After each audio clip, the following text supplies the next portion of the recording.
All right, hello. This is my 2020 Joe Biden versus Donald Trump prediction for September. It is currently Wednesday, September 23rd. There's about 40 days left until the election. So yeah, to get into things, solid is above 15%. Likely is 5 to 15%. Lean is 1 to 5%, and then tilt is 0 to 1%. I'll get started by filling in all the safe states, so I'll do that right now. Alright, there we go. All the safe states are filled in. 100 for the Republicans, 183 for the Democrats. Unlike last time, I've left out a few states which were previously considered safe for the Republicans. Those are Montana, Missouri, South Carolina, and Alaska, all of which should be solid GOP states. However, these, what were last election 20-point victory margins for Donald Trump, are now going to be polling probably around 10 points up for him, which is a really bad sign for the Trump campaign, because it just shows how much support has shifted away from him, even in these non-left-leaning states or liberal states when it comes to the United States. So I'm going to categorize the likely states at this point. Of course, these states do fit into that category, with Montana being in there, Alaska, Missouri, and South Carolina. For the Democrats, that's going to be New Mexico, Colorado, Virginia, and Maine at large. And now that we're left with states that could go either way, however, obviously some are going to be more likely to go towards the Democrats or the Republicans. So let's get into it. First up, we'll start with the Republicans, the lean states for them. So that's going to be Texas, Georgia, North Carolina, kind of. I might put that as a tilt, actually. And Ohio will be a lean as well. And Iowa. All right, so I'm going to go through and explain my thought process for each of one of these. Texas is competitive, and I know Joe Biden is talking about spending money there and perhaps winning it. Of course, Beto O'Rourke did very well there in 2018, and polls have come out showing it to be competitive. However, just because a state is competitive does not mean it's going to go to Biden, and realistically, Texas won't go for Biden unless Trump really did something crazy in the last few weeks of this campaign. So yes, it will stay in Trump's column. However, in 2024, 2028, some Democrat, if they do have the characteristics and perhaps the location, so to speak, they might be able to win Texas, and of course that'd be a huge turning point for the election. Anyways, over to Iowa. Iowa, of course, was very competitive in 2008, 2012, but at this point, the GOP's kind of got a lock on that state, and in the next 10 or 20 years, it's going to be just like Nebraska or South Dakota. It'll be a solid red state. Ohio, Trump needs to win the state. If he loses Ohio, that's effectively losing half of Texas. That's a huge blow to Trump, and he needs to win the state. He's going to spend lots and lots of time, lots and lots of money on campaigning here. And the great thing is for Joe Biden is he doesn't need to win the state. All he needs to do is just spend enough money on it, which he is doing, continue to be competitive in the polls to the point where Trump has to be worried about him winning, where Trump has to basically spend tons of money on a state that he's going to win anyway. And for that reason, it will go to Trump. However, in reality, even though it does go to Trump, it's actually going to be a bit of a detriment to him, as we'll see later when we get to the more these northern states here, the Rust Belt and whatnot. Georgia, same deal as Texas. It is competitive, but Biden is applying this pressure there, not to win it, but just so Trump has to spend lots of money defending it. And Georgia will likely stay in the Republican column, but in the next 4-8 years, it could certainly go to the Democrats. North Carolina. North Carolina is one that people seem to be convinced that Joe Biden is going to win. I still have a feeling, and I honestly don't really know what it is, but that it is going to go to Trump. Trump, out of all the really close battleground states, this is the one where Trump is seeming to gain an edge over Biden. He's creeping up on him in the polls. He's gotten a few positive ones recently. We can head over to North Carolina over here. yeah, as you can see right here, we have a couple ties, a couple +2s, +1s for Trump, and that's only a 0.5 lead for Biden. And in North Carolina, I have a feeling you'll see Republicans overperforming the polls, as they did in 2016, I believe. Yes, right there, where they overperformed by about 2.7%. And I think we'll see something similar happen this election cycle. Now, that's where the Republicans are at, 218. What about the Democrats? The Democrats, I'm going to give them Nevada for a lean, Minnesota, Wisconsin, Michigan, Pennsylvania, New Hampshire. Yeah, I'll leave it there for now. This is really big news for Biden, if what I'm saying is correct, because as you can see, he is over 270, and most importantly is he took back the Rust Belt.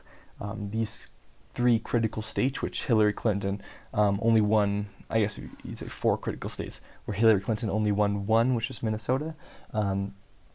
Joe Biden's going to be taking back Wisconsin, Michigan, and Pennsylvania, in my opinion. And I'll explain why.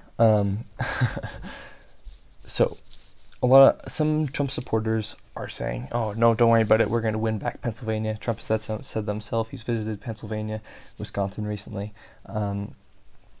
Okay, but let's propose this. Let's propose the situation and the information we know. First thing is that Pennsylvania, Michigan, and Wisconsin were all won by less than 1%. In Michigan's case, in a state of close to 10 million people, it was won by about 11,000 votes. Wisconsin, 18,000. Pennsylvania, about 50,000. Now, very small margin of victory for Trump. Second thing, 2018, all these states shifted to the left. Thirdly, if that's a word, I guess,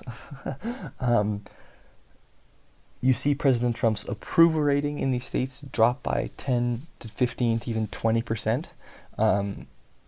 And when you start with approval rating of around 50 to 55 in these states, and now he's sitting somewhere around 40 or even 35, obviously you can see a lot of people have really lost their faith in him, especially with coronavirus, especially with his lack of bringing jobs back to the region.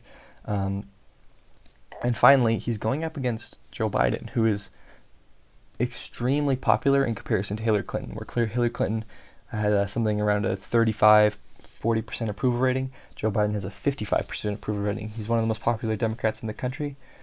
And if you take all this information, that Trump won it by so little, that Biden is much more popular than Hillary Clinton, and the support of Trump has dropped off so much, it's really hard to convince me that Trump is somehow not only going to gain the votes where he needs to win, but just preserve that tiny, tiny margin, which obviously he's losing support, and retain his support in these states.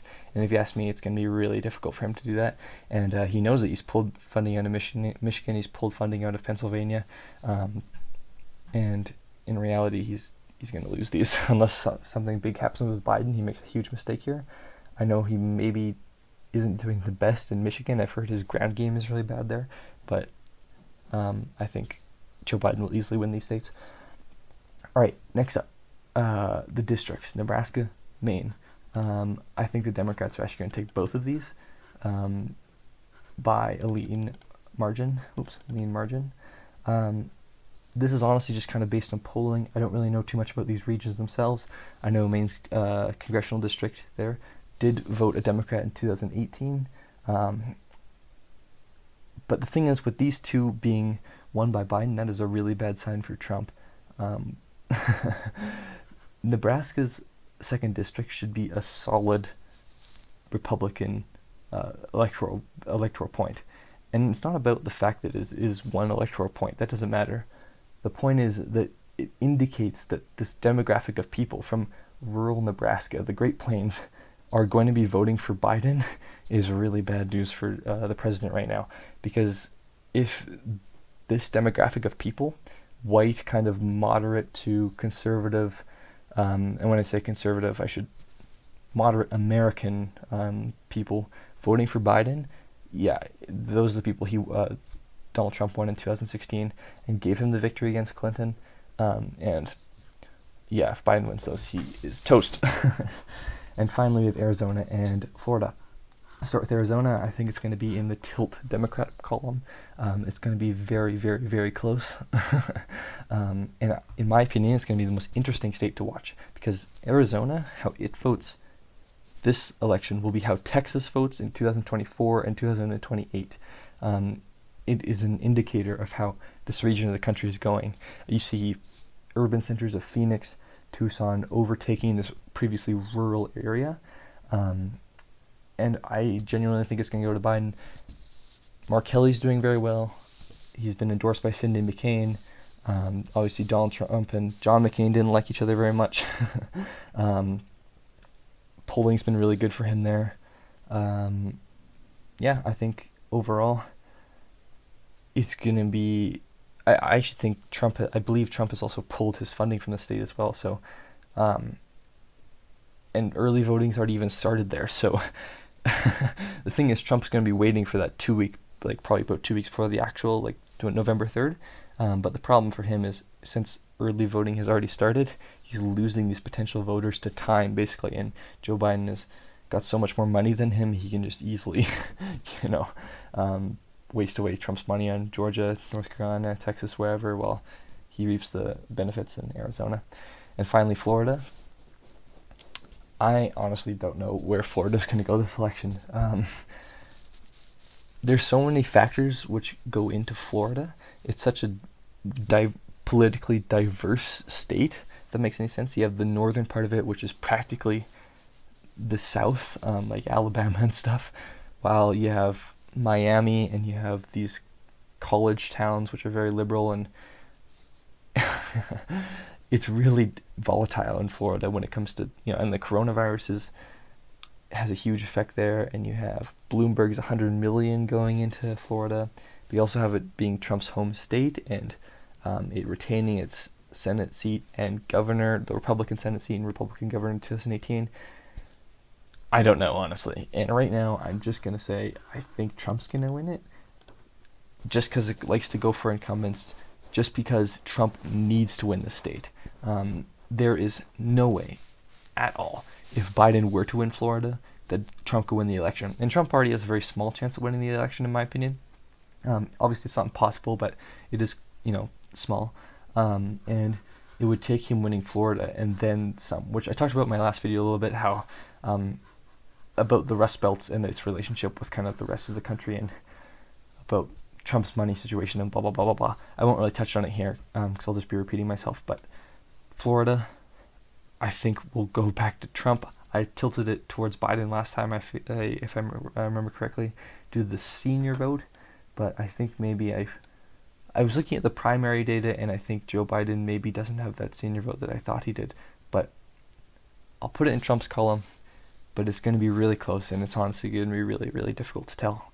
And that's my final map: 247 for the Republicans, 291 for the Democrats. And yeah, at this point, I think Joe Biden would really have to mess up for him to lose this. And if he were to lose this, it would be no one's fault but his own and his campaign. It's not going to be Russia's fault or Bernie's fault or whatever.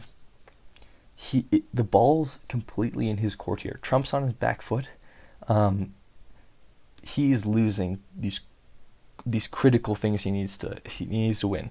Wisconsin, Michigan, and Pennsylvania. Those are the 46 electoral votes that he needs to make up in order to win this election. And realistically, he's not going to have the money while he's attempting to defend Texas, North Carolina, Florida, Georgia, Ohio, Iowa, even perhaps places like Missouri, like South Carolina. He's in deep trouble here, and I don't know if he's going to just throw everything at the wall, wait until those last 2 weeks, and just like unload all of his money on maybe Pennsylvania, and then in that case he would hopefully, in his mind, he'd say, okay, maybe I can win Arizona, maybe I can win Pennsylvania, and that would put me over the top with 278. Alternatively, he might say, well, I'm not going to poke a hole in the Rust Belt, but maybe if I can get Nevada, maybe if I can get New Hampshire, and maybe if I can win the districts back. I could still take this one. But he's really grasping at straws here when it comes to finding a way through this blue wall. I don't know if he's going to run headfirst into it and try to break it somewhere. I don't know if he's going to try and, go around it, so to speak, with Nevada, with New Hampshire, whatever. Yeah, I don't know. He's kind of in big trouble. I don't know what I would do if I was his campaign.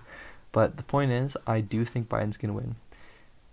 And yeah, polling data is I haven't really mentioned polling data too much in this video because it's very easy to refute polling data and say, well, it wasn't very accurate in 2016 for XYZ reason. But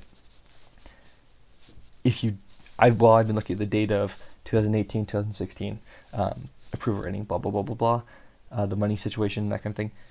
If you do look at polling data, you see Biden up in Michigan by 8 or so, Wisconsin by 7, Pennsylvania by 6, I believe.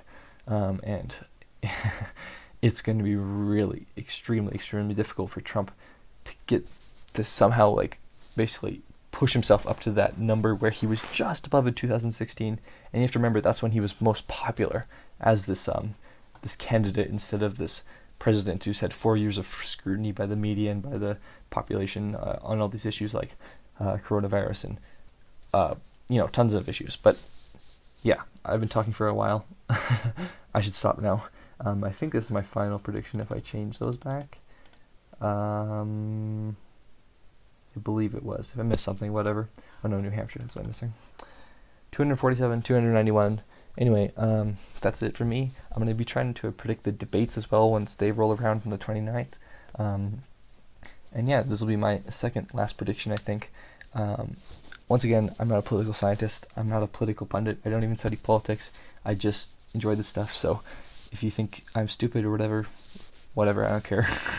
Feel free to leave a comment in the comment section if you have any suggestions or anything I missed. I'd love to hear. But yeah, thank you very much for watching, and goodbye.